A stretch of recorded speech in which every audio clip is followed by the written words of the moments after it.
देखिए, हमारे देश के जो सबसे प्रमुख थे डॉक्टर भीमराव अंबेडकर जी, उनको मैं श्रद्धा नमन करता हूं, उनके टीम को श्रद्धा नमन करता हूं, बार बार नमन करता हूं कि अगर उनके जैसा महान व्यक्तित्व कोई नहीं होता तो शायद ये हमारे देश का संविधान बन भी नहीं पाता। पालन कराने वाले लोग भी हैं, वो लोग भी संविधान को कहीं या तो समझते नहीं या जानबूझ करके उसके विरोध में काम करते हुए दिखाई पड़ते हैं। आज भी आपको समानता का अधिकार चारों तरफ आप घूम के देख डालिए, या जाति के रूप में, वर्ग के रूप में, धर्म के रूप में, आज भी इतने दिन में आज भी आपको देखने को मिल जाएगा।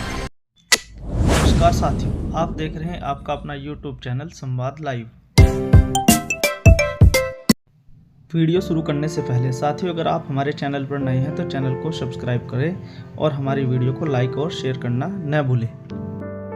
तो सर, स्वागत है आपका YouTube चैनल संवाद लाइव पर। तो जैसे कि आज पूरे दिन राजकीय महाविद्यालय चौबट्टा खाल में देश का जो भारतीय संविधान दिवस है 75वां मनाया गया, तो दिन भर प्रत्येक संकाय में कार्यक्रम चलते रहे। तो उस परिप्रेक्ष्य में आज आप भी सम्मिलित रहे दिन भर, तो किस तरह से देखते हैं आप लोग? देखिए डॉक्टर साहब, आज हमारे भारत देश में, पूरे भारत देश में भारत का जो संविधान बनाया गया है उसके लिए संविधान दिवस के रूप में मनाया जा रहा है, जो हमारे देश के लिए बड़े गौरव की बात है। किसी भी देश के लिए जो संविधान होता है वो थोड़ा आगे की तरफ चलते हैं, हम लोग टहलते टहलते बातें करते हैं। जी डॉक्टर साहब जी। किसी भी देश के लिए संविधान जो होता है वो उसका एक आत्मा के रूप में होता है। आत्मा कितना महत्वपूर्ण होती है, आत्मा निकल जाने के बाद वो शरीर मृत प्राय हो जाता है। तो संविधान अगर नहीं होता है तो लोगों के अधिकारों को, कर्तव्यों को क्या होता है, क्या नहीं होता, उसकी सुरक्षा कैसे की जाएगी और कैसे करवाई जाएगी। तो इसलिए हमारे देश के जो सबसे प्रमुख थे डॉक्टर भीमराव अंबेडकर जी, उनको मैं श्रद्धा नमन करता हूं, उनके टीम को श्रद्धा नमन करता हूं, बार बार नमन करता हूं कि अगर उनके जैसा महान व्यक्तित्व कोई नहीं होता तो शायद ये हमारे देश का संविधान बन भी नहीं पाता। और अगर नहीं बन पाता तो लोगों के तमाम अधिकार और कर्तव्य जो है वो उनको नहीं मालूम होता और उनको तमाम तरह के अधिकार और कर्तव्य मिल भी नहीं पाते और हमारा देश आगे की तरफ बढ़ भी नहीं पाता। और मैं डॉक्टर साहब आपको रोकना चाहूँगा, इसी बीच एक छोटी सी हम लोगों के बीच त्रुटि है। मैं सबसे पहले अपने दर्शकों को डॉक्टर साहब का परिचय कराना चाहूँगा। हमारे बीच जो आज हमारे चैनल संवाद लाइव पर हमारे साथ एक कार्यक्रम के तहत हमारे साथ अपने विचार साझा कर रहे हैं, मैं उनका परिचय करा देता हूँ। हमारे साथ है डॉक्टर ब्रजेश यादव जी, और ये हैं भूगोल विभाग के प्रभारी, और पठन पाठन से लेकर शोध कार्य से लेकर एक अच्छा अनुभव सर का है। अपने बच्चों को कैसे आगे बढ़ाना है, कॉलेज के लिए क्या क्या कार्य करने हैं, एक लंबा कार्य का अनुभव सर के पास है, वो भी साथ साथ हम साझा करेंगे। तो सर, मैं जानना चाहूँगा कि क्या धरातल पर आज संविधान का वो स्वरूप है जिसके लिए बाबा साहब ने कल्पना की थी, या जिसके लिए उन्होंने अपना वो सब त्याग किया था, क्या वो है धरातल पर? हाँ, देखिए डॉक्टर साहब, ऐसा है ना कि जो कहा जाता है कि होना और धरातल पर दिखना दोनों में बहुत अंतर है। आज भी इतने दिन हो गया हमारे संविधान को बने हुए, लेकिन फिर भी आप देखेंगे तो बहुत सारी ऐसी चीज़ें हैं, बहुत सारी ऐसी गतिविधियां हैं जिससे ये लगता है कि संविधान को न तो लोग समझ रहे हैं, न तो लोग जानते हैं, न तो लोग उसका पालन कराते हैं। जो पालन कराने वाले लोग भी हैं वो लोग भी संविधान को कहीं या तो समझते नहीं या जानबूझ करके उसके विरोध में काम करते हुए दिखाई पड़ते हैं। आज भी आपको समानता का अधिकार चारों तरफ आप घूम के देख डालिए, या जाति के रूप में, वर्ग के रूप में, धर्म के रूप में, आज भी इतने दिन में आज भी आपको देखने को मिल जाएगा। यहाँ तक कि छोटे छोटे बच्चों को भी ये सारी चीज़ें दिमाग में घर से भर दी जा रहा है। जो जात के ऊपर, धर्म के ऊपर, वो कभी फल के ऊपर भी बंटवारा कर ले रहे हैं, कभी वो जानवरों के ऊपर भी बंटवारा कर रहे हैं, फूल के ऊपर भी, रंग के ऊपर भी बंटवारा करके अगर देख रहे हैं तो कैसे समानता, कैसी समानता? लोगों के अधिकारों की बात है। जैसे हमें खाने के अधिकार है, हम कुछ भी खा सकते हैं, लेकिन उसमें भी पाबंदी लगाई जा रही है कि नहीं, आप ये नहीं, ये खाओगे।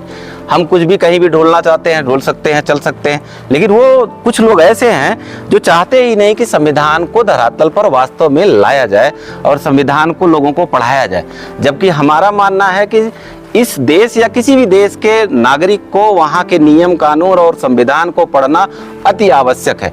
जब तक वो पढ़ेगा नहीं, समझेगा नहीं, जानेगा नहीं, अपने अधिकारों को जानेगा नहीं, तब तक वो अपने अधिकारों के लिए आवाज़ नहीं उठाएगा, और जब तक आवाज़ नहीं उठाएगा दमदारी से, तब तक उसका अधिकार मिलने में नहीं होता है। डॉक्टर साहब दूसरी बात मैं करूँगा, हम कॉलेज के परिप्रेक्ष्य में बात करते हैं, जो हमारे विज्ञान संकाय, कला संकाय के जो छात्र हैं, खासकर हमारा जो कॉलेज है वो स्नातक स्तर का है, तो क्या वो बच्चे उस चीज़ को, संविधान दिवस को उतना गेन कर पा रहे हैं, समझ पा रहे हैं, या फिर वो कहीं ना कहीं कंफ्यूज हैं, या वो उस चीज़ को कहीं इतने हल्के में ले रहे हैं कि संविधान कुछ है नहीं, या संविधान को समझते हुए भी ना समझ बने हुए? तो देखिए सर, एक बात मैं कहना चाहता हूँ कि बच्चे टीचर का नकल कर रहे हैं। अगर आप कॉलेज की बात कर रहे हैं तो आपको सबसे ज़्यादा ज़रूरी है कि बच्चे किसको पढ़ रहे हैं, किताबें पढ़ रहे हैं या तो टीचर को पढ़ रहे हैं। टीचर को माना जाता है कि ये जो शिक्षक होता है वो समाज का दर्पण होता है। बच्चा अपना अक्स आपके अंदर देख रहा है। बिल्कुल सर। जब आप ही नहीं जानते या हम ही नहीं जानते, टीचर ही नहीं जानता संविधान क्या है, उसको कैसे फॉलो किया जाए, जब टीचर अपने बीच में भी दूरियां बना रखा है, समानता नहीं बना रखा है, तो बच्चे भी उसी चीज़ की नकल कर रहे हैं। जैसे हमारा बच्चा हमारी सारी चीज़ों को नकल करता, उसको लगता है कि हमारा बाप जो कर रहा है वो सबसे अच्छा है। तो हम सबसे ज़्यादा ज़रूरी है, मेरा मानना है कि हर देश में या अपने देश में एक साल में 1 या 2 बड़ी कार्यशाला लोगों के लिए होनी चाहिए संविधान के ऊपर।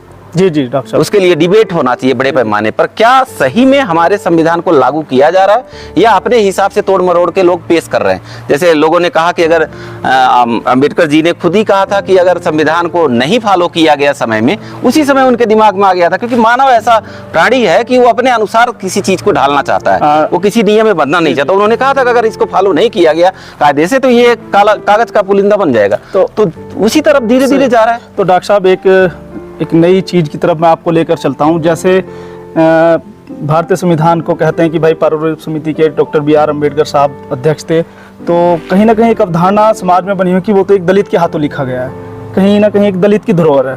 तो आज कहीं ना कहीं क्या हम एक समाज को उस दायरे से या उस बंटवारे में भी कहीं देखते हैं आज के परिप्रेक्ष्य में? हाँ, जैसे आपने कहा ना कि दलित शब्द, ये हमारे जीवन में एक तरह से जैसे जहर के रूप में जातिवाद और धर्मवाद घोला गया है, जिससे हम आज भी निकल नहीं पा रहे हैं। जैसे उसमें एक समाजवाद नाम जोड़ा जाता है प्रस्तावना में, तो समाजवाद से लोगों को लगता है कि समाजवादी पार्टी, लोग कहते भी हैं कि समाजवाद शब्द नहीं होना चाहिए, लोगों ने उसका विरोध भी किया है, लेकिन वैसे इसको भी सोचते हैं, क्योंकि अंबेडकर के बारे में बताया जाए, जब वो पढ़ने गए थे तो उनके लिए भी, उनके साथ भी इस तरह का भेदभाव किया गया। बताया गया कुछ स्कूल, कुछ कॉलेज में उनके लिए अलग से मटका रखा गया था पानी पीने के लिए, उनके साथ भी ये भेदभाव किया गया। उन्होंने इसका सामना किया था। इसी नाते इन संविधानों में इन अधिकारों को, इन कर्तव्यों को निर्धारित किया कि जानते थे आने वाले भविष्य में इसका गहरा प्रभाव पड़ेगा और एक सघन होगा। इसी नाते आज भी लोगों के दिमाग में कहीं न कहीं ये बात चुभती है, क्योंकि जो लोग किसी के ऊपर अधिकार किए रहते हैं, उनका अधिकार अगर छीनता है तो उनको चिढ़ होती है, और चिढ़ होने के कारण से लोग उसका गलत प्रचार, गलत भ्रामक शब्द लेते हैं। अगर कोई कहता है कि अंबेडकर जी ने संविधान बनाया, तो कुछ लोग खड़े हो जाएंगे, अरे अंबेडकर अकेले क्या कर सकते, अंबेडकर ने थोड़ी अकेले कर दिया था, क्यों उनका बार बार नाम लिया जाता है। कहीं न कहीं वो मानसिकता जो वो अंदर घुसी हुई है, वो अभी तक निकल नहीं पा रही है। तो संविधान बनाने के बावजूद भी लोग नहीं समझ पा रहे हैं क्या है समता, क्या है समानता। तो डॉक्टर साहब, जैसे आज दिन भर कार्यक्रम कॉलेज में चलता रहा, प्राचार्य सर का भी उद्बोधन हुआ, छात्राओं की प्रस्तुति रही, तो मैं आपसे जानना चाहूँगा कि क्या कहीं ये एक कक्ष या एक सभागार तक ही सीमित है संविधान दिवस मनाना, या कहीं एक उसका जो सूक्ष्म से अति सूक्ष्म या फिर बहुत ही विस्तृत रूप कहीं ना कहीं धरातल पर हम लोगों को दिखाई दे जाएगा सर? देखिए, होता क्या है ना कि हम किसी चीज़ को एक दिन मनाने के बाद भूल जाते हैं। जो मनाना शब्द आता है ना कि आपके ऊपर दबाव डाला गया है, तब आप इसको कर रहे हैं। कहीं ऐसा नहीं हो सकता कि हम जैसे अन्य किताबों को पढ़ते हैं वैसे उस किताब को अनिवार्य कर दिया जाए। हम पढ़ें, हम पढ़ेंगे तो हम जानेंगे, फिर उसके बीच के अंदर की बातों को हम जानेंगे, क्योंकि पढ़ने के बाद ही समझ में आया कि हमें भी किताब में जाना चाहिए, हमारा ये अधिकार है। नहीं तो एक ज़माना वो था, एक समय वो था कि लोग पुलिस का लाल टोपी देख करके गन्ने के खेत में भाग जाते थे डरबस। आज उनको संविधान से मालूम पड़ा पुलिस अपना अधिकार काम करता है, उसका भी एक लिमिट है। हमको मालूम ही नहीं था कि हमारा लिमिट क्या है, उसका लिमिट क्या है, इस नाते। और आज जो बच्चों को पढ़ाया जा रहा है वो किताब यहीं तक पढ़ाया, एक दिन पढ़ाया, दूसरे दिन भूल जाता है, या उनके साथ उस तरह का समता का व्यवहार, समानता का व्यवहार, उनके अधिकारों की आप सुरक्षा नहीं करते, अपने अधिकारों की बात करते हैं, या उनके ऊपर कोई बात आप जबरदस्ती थोपते हैं। क्योंकि पढ़ाई थोपने की चीज नहीं, रोपने की चीज है। पढ़ाई को आप थोप नहीं सकते। डॉक्टर साहब, आपको बीच में रोकना चाहूँगा, तो मैं ये भी जानना चाहता हूँ, जैसे एक हम लोग, क्योंकि हम किसी राजनीतिक दल से नहीं बंधे हैं, हमारा काम है एक शिक्षक और पढ़ना और पढ़ाना। जी जी। तो मैं थोड़ा सा इस मुद्दे को थोड़ा सा खोलता हूँ।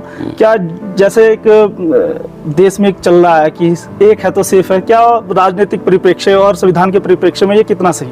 देखिए, एक राजनेता जो है ना, वो संविधान की दुहाई तो बहुत देते हैं, संविधान की कसम तो खाते हैं, लेकिन वो संविधान को कहीं ना कहीं पीछे करके आपके दिमाग को ब्रेन वॉश करते हैं और तमाम चीज़ों में बांट करके आपको उलझा देते हैं। न आपको संविधान समझ में आता है, न आपको और चीज़ें समझ में आती है। आपके रोजगार, आपके शिक्षा, आपकी भूखमरी, आपके खान पान से दूर कर देते हैं और आपको आज भी जो संविधान लागू होने के बाद और संविधान लागू होने से पहले भारत जैसे देश में जो विभिन्न प्रकार के अंधविश्वास था, जातिवाद था, धर्मवाद था, वर्ग संप्रदाय था, उस चीज को आज भी कुछ लोग स्थापित करना चाहते हैं। उनका मानना है कि हम आज भी उसी तरीके से रहें। इस नाते वो चीजें दिखती हुई नहीं रही, जानबूझ के लोगों ने इसको तोड़ मरोड़ दिया। बिल्कुल डॉक्टर साहब, और मैं आपसे आखिरी एक सवाल करना चाहूँगा।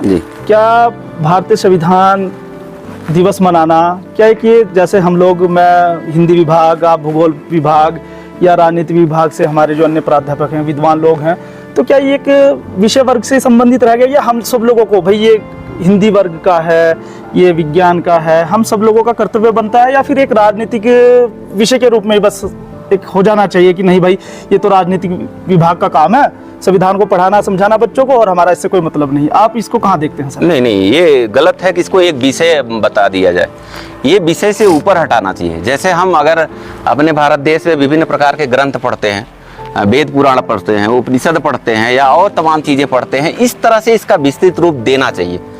अगर हम वहाँ जाकर के, कहीं पर जाकर के इसकी कसमें खाते हैं, कसम खा करके हम बोलते हैं कि संविधान की कसम खाते हैं और कोई गलत नहीं करेंगे, किसी के साथ पक्षपात नहीं करेंगे, जातिवाद धर्मवाद नहीं करेंगे, तो इसको एक विषय में न डाल करके, इसको विषय से बाहर निकाल करके सभी के लिए अनिवार्य कर देना चाहिए। ये कोई विषय नहीं होना चाहिए। इसको जैसे अन्य ग्रंथ हमको अध्ययन किए जाते हैं, कराए जाते हैं, वैसे एक ग्रंथ के रूप में, एक पवित्र किताब के रूप में इसको लोगों को अध्ययन के रूप में जब सौंपा जाएगा, तब लोगों को इसका महत्व मालूम होगा। जैसे हमारे भारत देश में घर घर पे आपको समस्याएं होती है तो रामायण कहलवा दो। तो मेरा मानना है रामायण कहलवाओ, ठीक है, आप रामायण कहलवाओ, वेद पुराण पढ़वाओ, पूजा पाठ करो, सब कुछ करो, लेकिन आप ये भी कहो कि किसी दिन हम अपने घर में संविधान के बारे में भी चर्चा करेंगे, संविधान के बारे में पढ़ाएंगे। संविधान को पढ़ना अनिवार्य कर देना चाहिए भारत देश में। किसी भी देश में संविधान, ऐसी चीज़ों को जिससे हमारा देश चलता है, जिससे हमें अपने अधिकारों और कर्तव्यों को हमको मिलता है। क्योंकि देखिए, मानव का एक स्वभाव है, अगर ये संविधान नहीं लिखा जाता, क्योंकि आज भी मानव कहता है, कहीं पर लिखा होता है, कहीं पर लोग मना करते हैं कि यहाँ पर पेशाब नहीं करना, यहाँ पर शराब नहीं पीना, तो तपाक से दूसरा व्यक्ति बोलता है कहाँ लिखा है, बताओ। कहाँ लिखा है? इसी नाते संविधान लिखा गया, क्योंकि आने वाले समय में लोग बोलते कि कहाँ लिखा गया है ऐसा होता है, मुझे दिखाओ, प्रमाण मांगते हैं। तो प्रमाण के रूप में इसको लिखा गया है, इस नाते इसको सभी को पढ़ना अनिवार्य कर देना चाहिए। और डॉक्टर साहब, हम तो यही कहेंगे कि जैसे छात्र, प्राध्यापक, प्राचार्य, हम सबका भी एक अपना संविधान है, एक अपना दायरा है, हम सब रहकर उसमें काम करते हैं। तो बहुत सारी ऐसी बंदिशें भी हैं, बहुत सी ऐसी खुलापन भी हैं जहाँ पर हम लोग सब मिलजुल कर काम करते। तो कोई लास्ट बच्चों के लिए, हमारे कॉलेज के प्राध्यापकों के लिए या कॉलेज परिवार के लिए कोई आखिरी संदेश संविधान दिवस पर हम दर्शकों के लिए? देखिए, मेरा शिक्षकों के लिए या समाज के लिए या भारत देश के नागरिकों के लिए और स्पेशली बच्चों के लिए, क्योंकि वो हमारे देश की युवा पीढ़ी है, उन्हीं के ऊपर आगे देश चलना है, उन्हीं के अनुसार चलना है। तो बहुत बड़ी आवश्यकता है कि आप अपने संविधान को जब आप पढ़ेंगे तो आपको मालूम पड़ेगा कि हमारे अधिकार क्या हैं और हमारे कर्तव्य क्या हैं, हमारा कितना बड़ा दायरा है। कहीं ऐसा तो नहीं कि हम भ्रम में हैं कि हम सब कुछ है। आप उस भ्रम से निकलेंगे जब आप संविधान पढ़ेंगे। आप सब कुछ नहीं है, कोई भी बंदा सब कुछ नहीं है।